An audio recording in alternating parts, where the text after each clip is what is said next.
وبسعودك هؤلاء كوميشن كقبل كسناق أو مالين تلباد ولحن من ساكن اللي يسكوا بريستي رصاص يشيد قبل لنا ذلك الدمات وحا سيحب سميها وغسعودة تبرد الشقالها كهالقل دونا دورشد المدحتنمة جمهورية سومالي لان halka ay maalintii labaad weli xaniban tahay gobolka Sanaag sida hawshana ay u socon lahayd isla markaana ay ka aloosan tahay xiisad ka dhana xulashada shaqaalaha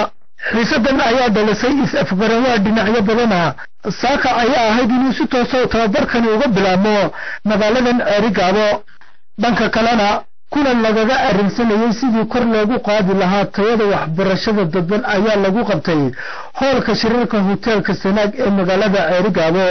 kulankan ay soo qabatay hay'adda wadaniga ah ee ayid ayaa waxa ka soo qayb galay mas'uuliyiin ka socotay wasaaradda waxbarashada madaxa hay'adda wadaniga ah ee ayid ururada ka howlgala waxbarashada dadban maamulayaasha dugsiyada iyo qaar ka mid ah dhalinta wax ka soo baratay jaamacadaha dalka madaxa hay'adda wadaniga ah ee ayid Cabdirasaaq Cabdullaahi Shire oo ugu horeynba kulankaasi ka hadlay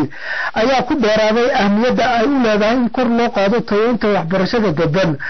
waxa kale inta ku daray in aan ahayn kulankan kii ugu horeeyay ee uu yahay kulankii afraad ee lagaga arrinsanayay sidii kor loogu qaadi lahaa tayada waxbarashada dadban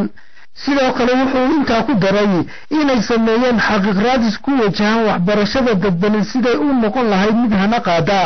nasiib wanaag wuxuu yiri anagoo kaashanayna hay'adda UNICEF waxa noo suurtagal